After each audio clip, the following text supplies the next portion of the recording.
Hello and welcome. स्वागत है आपका सामाजिक ज्ञान पे। आज हम हिस्ट्री क्लास 7 चैप्टर 2 करेंगे, न्यू किंग्स एंड किंगडम, नए राजा और उनके राज्य।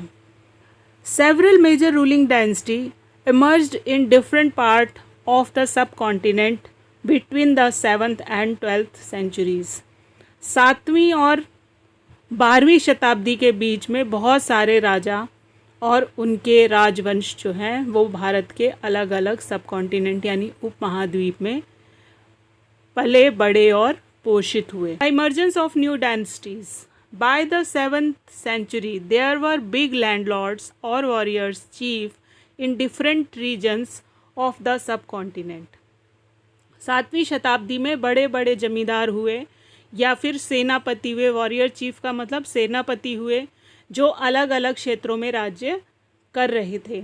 Existing king often acknowledge them as their samantas और सबॉर्डिनेट्स। और जो राजा थे उन्होंने उनको एक्नॉलेज किया था यानी सम्मानित किया था या पद दिया था कि वो उनके सामंत हैं या उनके सबॉर्डिनेट हैं यानी उनके सहायक कार्य करने वाले लोग हैं, मंत्री समझ लीजिए। They were expected to bring gifts for their kings और overlords and provide them with military support. इस समय पे ये लोग क्या करते थे कि राजा के लिए अलग अलग तरह के गिफ्ट्स लेके जाते थे, तोहफे ले जाते थे, और जब ज़रूरत पड़ती थी, जब लड़ाई का टाइम आता था तो वो उनको मिलिट्री सपोर्ट करते थे यानी अपनी सेना लेके जाते थे उनके साथ लड़ने के लिए। Some such kingdoms were those of Rashtrakutas, Chalukya, Gurjaras, Pratiharas et cetera. अब इनमें से कुछ राजवंशों के नाम बता रहे हैं। कुछ राष्ट्रकूट थे, चालुक्य थे। राष्ट्रकूट चालुक्य ये साउथ की साइड में, दक्षिण भारत की साइड के लोग हैं, और गुर्जर और प्रतिहार जो हैं ये नॉर्थ साइड के राजा हैं। यहाँ पे ये राजवंश राज्य किया करते थे। ये यहाँ पे समझ आ गया होगा। अगर नहीं आया समझ तो मैं आपको एक चीज़ थोड़ा सा यहाँ पे एक्सप्लेन कर देती हूँ।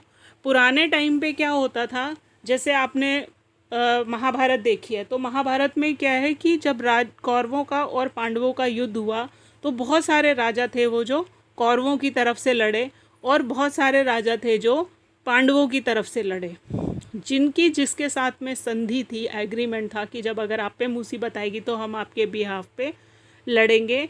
उसी तरह का यहाँ पे भी सिस्टम देखने को मिलता है कि अलग अलग राज्य हैं, अलग अलग सामंत हैं, मंत्री हैं और उनके पास में अलग अलग अपनी सेना है।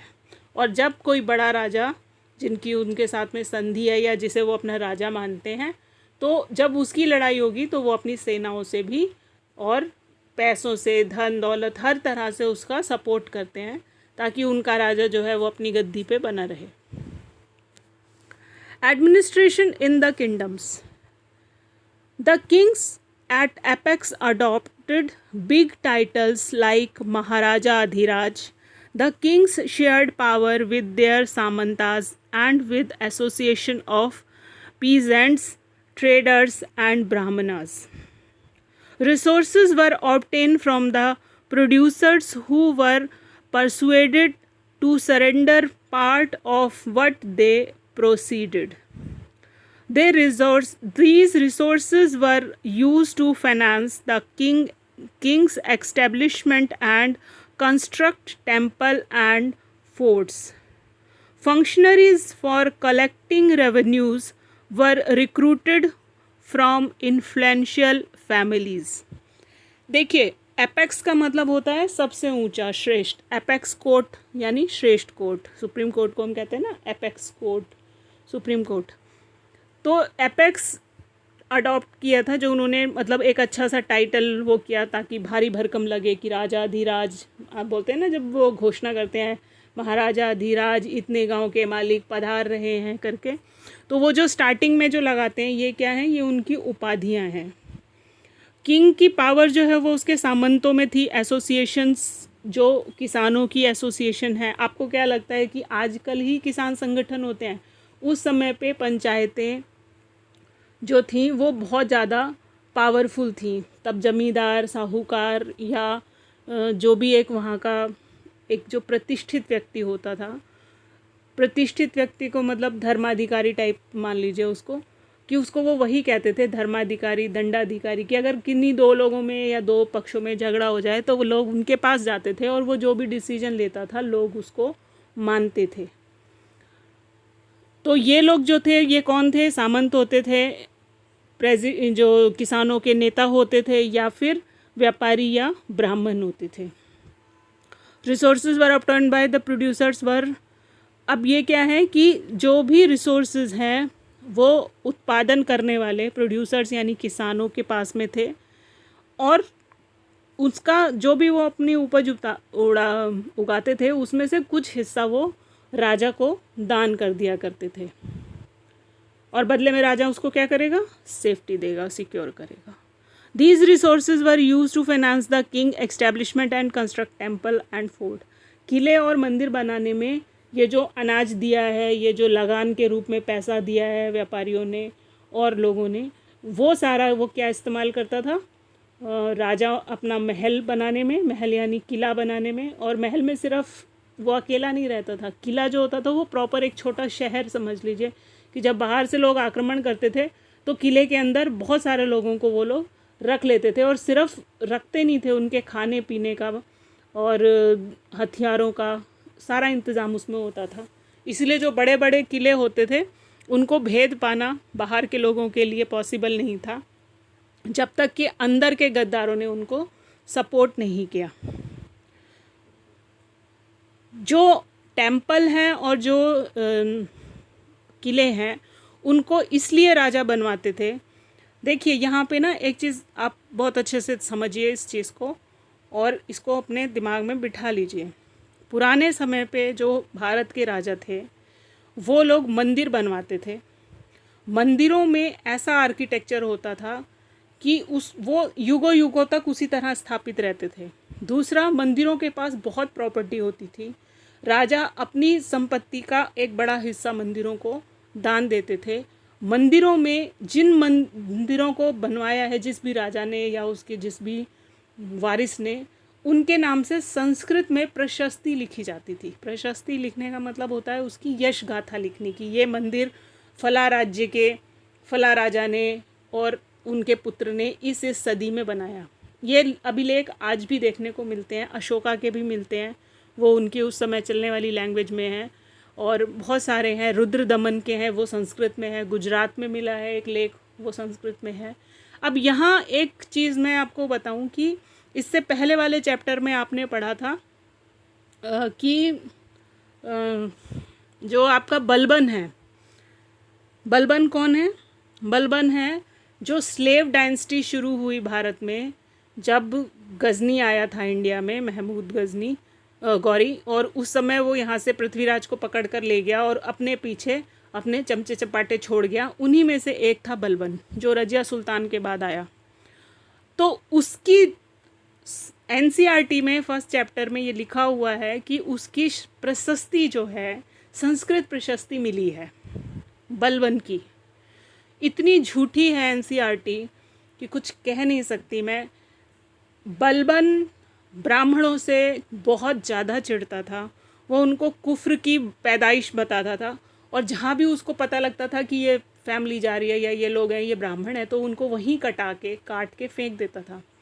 अब ऐसे लोग जो ऐसे व्यक्ति के द्वारा काटे जा रहे हैं, तो संस्कृत पे जिन पे माना जाता है, आज भी लोग कहते हैं कि संस्कृत पे जो एक होल्ड है वो ब्राह्मणों का है, तो क्या ब्राह्मण उनकी संस्कृत में प्रशस्ति लिखेंगे? बलबन को प्रशस्ति से क्या लेना देना है? और कोई यश गाथा लिखेगा तो वो अपने राजा की लिखेगा ना, जिससे वो प्रभावित होगा, जिससे प्रेरित होगा, जो उसके भरण पोषण का वो कर रहा होगा, जो उसकी औलादों को काट रहा होगा, वो उसकी संस्कृत की प्रशस्ति लिखेगा। जितने चिरकुट चिंदी चोर एनसीईआरटी में भरे हैं ऐसी बेकार किताबें लिखने के लिए, मेरे ख्याल से कहीं नहीं ये चीज़ मिलेगी आपको। और अब तो एनसीईआरटी की पोल खुल रही है कि ये सब के सब सिफारिशी हैं। ये एक गलत स्टेटमेंट है जो उनके फर्स्ट चैप्टर में दे रखी है। सेकंड चीज़ है प्रशस्ति एंड लैंड ग्रांट्स। अब ये देखिए आया प्रशस्ति। हाँ, इसमें एक मेन चीज़ यहाँ पे भी है, functionaries for collecting revenues were recruited from influential families. Influential families का मतलब कि वो उस एरिया का जमींदार है और उनके नीचे सेठ साहूकार लोग हैं, जो कि वो लाला जी टाइप। पुरानी मूवी में आपने उपकार अगर देखी होगी तो उसमें एक बनिया है जो सबसे सूदखोर बनिया दिखा रखा है उसे। लेकिन पुराने टाइम पे क्या होता था कि राजा अपने कुछ पर्सन अपॉइंट कर देता था, 15-20, क्योंकि गांव इतने छोटे नहीं हुआ करते थे, अलग अलग जगह पे गांव होते थे और तब इतने साधन नहीं थे, लोग बैलगाड़ियों से जाते थे। अगर उनको वहाँ से रेवेन्यू भी कलेक्ट करनी है in the form of grain, और गेहूँ ला रहा है या चावल ला रहा है या ऐसे ही किसी अनाज की फॉर्म में वो वहाँ से रेवेन्यू कलेक्ट कर रहा है, तो वो गाड़ियाँ लेके जाएगा। उसका पता होगा कि इसके कितने खेत हैं, उसमें से कितना उसको मिलना है और कितना नहीं मिलना है, ठीक है। तो उसके लिए वो सर्टेन लोग अपने अपने एम्प्लॉयज़ डिप्यूट करके रखते थे और वो वहाँ से लेकर आते थे। बेसिकली उसी गांव से रिलेटेड लोग होते थे। जैसे आप एक गांव में रहते हैं तो आपके गांव का एक कोई पर्सन है जो बता रहा है कि भाई गांव की फसल पक चुकी है और अब आप कलेक्ट करने के लिए आ सकते हो, तो वो एक रफ़ आइडिया उसको देकर आएगा कि भाई इसके 50 खेत हैं, इसके 10 खेत हैं, इसके 7 खेत हैं, इसके 2 खेत हैं, इसके खेत में से इतना लेना है उतना लेना है, अलग अलग एस्टीमेट देकर आएगा। उसी हिसाब से वो अपना रिकॉर्ड बना के लाएगा और यहाँ से 2 बोरी 10 बोरी 50 बोरी जैसे भी ले जाना है वो लेके रेवेन्यू जाएगा, ठीक है। अब इसके बाद में जाते हैं Pershisti and land grants. Pershisti tell us how rulers wanted to depict themselves as valiant and victorious warrior. क्या मतलब है इसका? परशिष्टि बताती हैं। परशिष्टि मतलब लिखे हुए, संस्कृत में लिखे हुए ऐसे लेख जो राजाओं के बारे में डिपिक्ट देमसेल्फ का मतलब जो जिसका राजकवि है, जो जिसका अंडर रहता है, वो उसकी तारीफ में लिखता है, उसमें उसके बारे में बताता है कि ये लड़ाइयाँ इन्होंने यहाँ लड़ी और इसमें इतने सैनिकों को मारा या जीते, इतना इतना क्षेत्र जीता, ये सब कुछ वो उसमें बताते हैं। The kings often rewarded Brahmins by grant of land. अब जो राजा हैं वो ब्राह्मणों को क्या देते थे? लैंड देते थे, ज़मीन देते थे। These were recorded on copper plated. ये सब कुछ किस पे लिखा हुआ है? कॉपर प्लेट पे लिखा हुआ है, यानी ताम्र पत्रों पे लिखा हुआ है। Which were given to those who received the land. ठीक है, ब्राह्मणों को लैंड देने का क्या मतलब था? देखिए, ये परंपरा आज की नहीं है, ये परंपरा सदियों साल पुरानी है। ब्राह्मणों के लिए बेसिकली क्या काम है कि वो पढ़ाएंगे, शिक्षा देंगे लोगों को और ईश्वर की सेवा करेंगे, ग्रंथ लिखेंगे और इस तरह का काम करेंगे। तो वो भरण पोषण के लिए राजा उनको ज़मीन दे देते हैं और उस ज़मीन से जो भी अनाज उपजता है उसको वो मंदिर की सेवा में लगाते हैं। इसीलिए मंदिरों में भोग का प्रावधान है कि जो भी गरीब लोग हैं, अगर आपके पास खाने के लिए अनाज नहीं है तो आप मंदिर चले जाइए, 2 बार प्रसाद बनता है, आप प्रसाद खा सकते हैं, ठीक है ना। अभी आजकल के टाइम पे तो थोड़ा, अभी भी आपने देखा होगा कोरोना काल में मंदिर हैं, गुरुद्वारे हैं, वहाँ पे भोजन दिया जाता है, पहले भी ये सिस्टम था। अब यहाँ पे आते हैं नेक्स्ट, उसमें for centuries Gurjars, Pratihara, Rashtrakuta and Pala dynasty fought for control over Kannauj. अब ये जो राजा हैं, गुर्जर, प्रतिहार, राष्ट्रकूट, पाल, ये कन्नौज पे, कन्नौज यूपी में है आज के टाइम पे, और उस समय कन्नौज बड़ा रहा होगा, इतना छोटा नहीं रहा होगा जितना आज है। आज तो वो सिर्फ एक ज़िला और एक लिमिटेड डायनेस्टी है, उस समय काफ़ी बड़ा क्षेत्र था। जैसे अवध या अयोध्या जो आज के टाइम पे एक छोटा सा स्टेट या एक जगह है, वो किसी समय पे काफ़ी बड़ा एरिया उसके अंडर में आता था। इसकी एक बॉर्डर जाके कलकत्ता को भी टच करता था, तो मतलब एक बहुत बड़ा एरिया था। जो अवध के राजा थे वो पूरे भारत के राजा थे। ये चीज़ आपको समझ आ रही है? अयोध्या के राजा राम जो हैं वो सिर्फ अयोध्या के राजा नहीं है, वो पूरे उत्तर से लेके दक्षिण तक के राजा थे।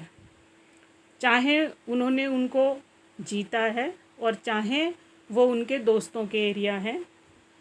राजा ऐसा नहीं है कि, एक चीज़ जो समझने वाली है वो ये है कि देखिए, मैंने अगर आपको हराया है, मैं जीत गई, मैं राजा हो गई, ठीक है।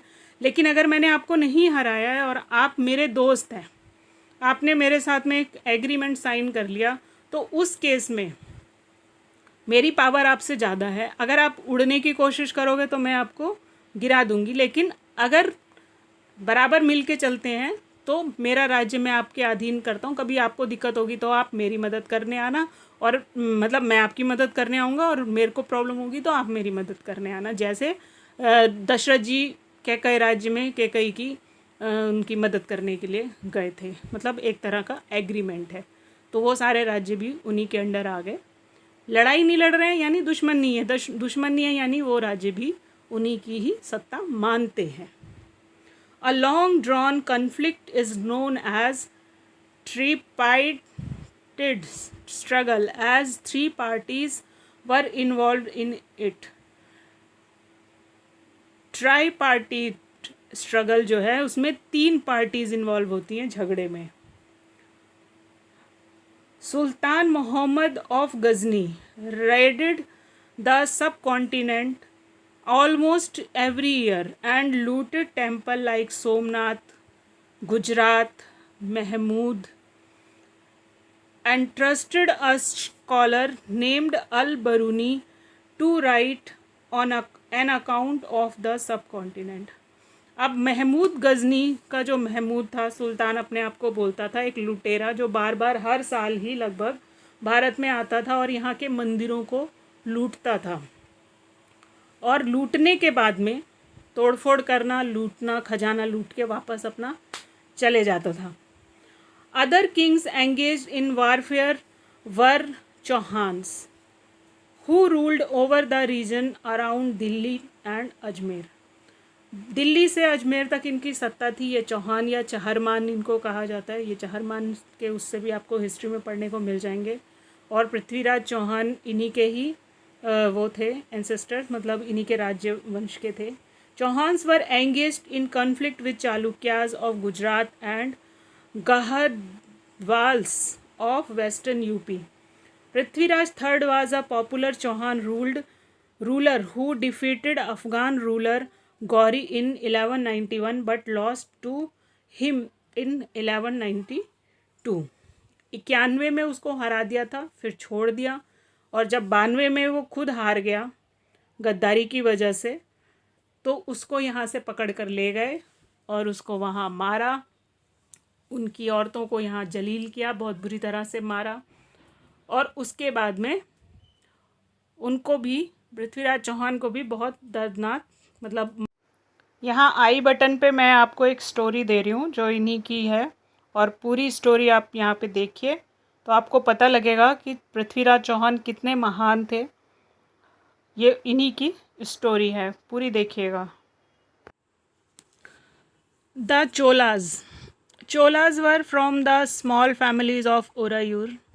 The successor of Vijayalaya conquered neighboring region and the kingdom grew in size and power. Rajaraja first was considered the most powerful Chol Raja ruler and expanded control over most of these areas. His son Rajendra first conquered Sri Lanka and countries of Southeast Asia. Cholas were big temple builders. Two famous temples were Tanjavur and Gangai Kondcholpuram. Agriculture was well developed along with various methods of irrigation. Settlement of peasants became prosperous with the spread of irrigation in agriculture. The village council and the Nadu performed several administrative functions. Association of traders known as Nagaram also performed administrative functions in town. Inscriptions also mentioned about Sabha. The Sabha had separate committee to look after irrigation work, gardens, temples, etc. Chola राजा जो हैं वो उरयूर की एक small family से belong करते हैं। ये सक्सेसर थे विजयालय के, जो नेबरिंग रीजन के राजा थे, और उसके बाद में इन्होंने एक बहुत बड़े अपने किंगडम का विस्तार किया और अपनी शक्ति का भी प्रसार प्रचार किया। राजराजा जो हैं इनके पहले सबसे पावरफुल चोल राजा थे जिन्होंने इस एरिया में और एक्सपेंशन किया, मतलब अपने राज्य का विस्तार किया। उनके बेटे हुए राजेंद्र प्रथम यानी फर्स्ट, इन्होंने श्रीलंका और जो बाकी साउथ ईस्ट एशिया की कंट्रीज़ हैं जैसे कंबोडिया है, लाओस है, थाईलैंड वगैरह, इन सब कंट्रीज़ को जीता। Cholas were big temple builders, ये लोग जो मंदिर हैं उनमें इनकी खास विशेष रुचि थी, तो इन्होंने बड़े बड़े मंदिरों का निर्माण कराया, जिसमें से तंजावुर का मंदिर जो बहुत फेमस है और दूसरा है गंगई कोंडचोलपुरम का। एग्रीकल्चर के में इन्होंने खास रुचि दिखाई और सिंचाई के अलग अलग मेथड्स को डेवलप किया।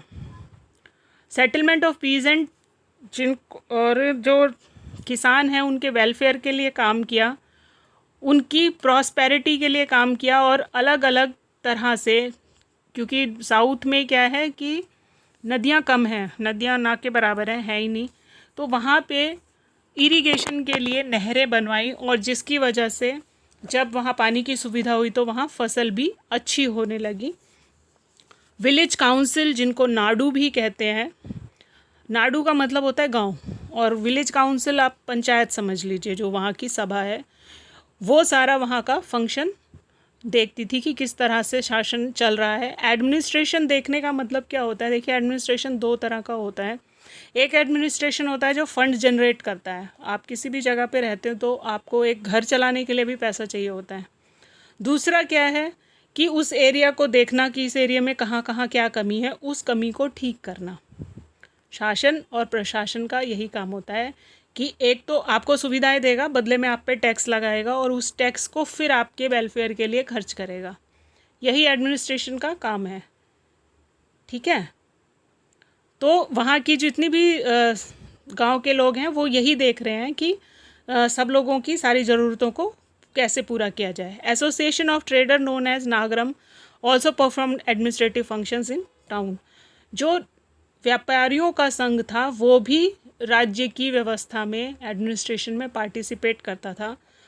तो वो क्या करते हैं, जैसे आपके आश्रम हो गए, मंदिरों के पास में रहने के लिए धर्मशालाएं वगैरह हो गई, पानी की व्यवस्था हो गई, कुएं बनाने, बावड़ी बनानी है, तो उसके लिए जो फंड्स हैं वो व्यापारी लोग भी दिया करते थे। इंक्रिप्शन ऑल्सो मेंशन अबाउट सभा। इंक्रिप्शन मैंने जैसे पहले बताया, शिलालेख, लेख जो मंदिरों में अक्सर गुदवाए जाते हैं, पत्थरों पे लिखवाए जाते हैं या किसी उसमें लिखवाए जाते हैं, ताम्रपत्रों वगैरह पे, तो उसमें सभा का उल्लेख मिलता है।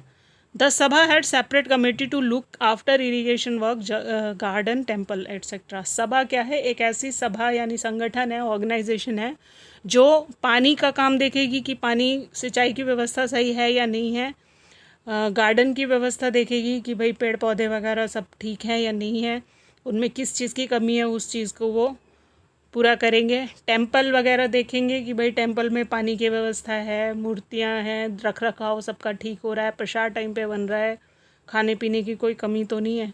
ये सब कुछ सभा का काम था देखना। तो ये है आपके शॉर्ट नोट्स। अगर आपको कोई भी दिक्कत होती है आप मुझे कमेंट कर सकते हैं, मैंने बहुत ईजी लैंग्वेज में आपको ये चीज़ समझाई है। अगर उसके बाद भी कोई दिक्कत है आप कमेंट कर सकते हैं। आपको ये नोट्स डिस्क्रिप्शन में मिल जाएंगे, इसके साथ मैं इसे हिंदी में भी कन्वर्ट कर दूंगी ताकि जो हिंदी के स्टूडेंट्स हैं उनको भी किसी तरह की दिक्कत ना आए। और अगर अभी तक आपने चैनल सब्सक्राइब नहीं किया है तो इसे सब्सक्राइब कीजिए, लाइक कीजिए। और मुझे आपसे शिकायत है कि आप लोग इसको ना तो देख रहे हो ढंग से, लास्ट मोमेंट पर ही पढ़ने के लिए बैठते हो, थोड़ा सा तो बीच बीच में भी देखते रहा कीजिए। Thank you, thanks for watching.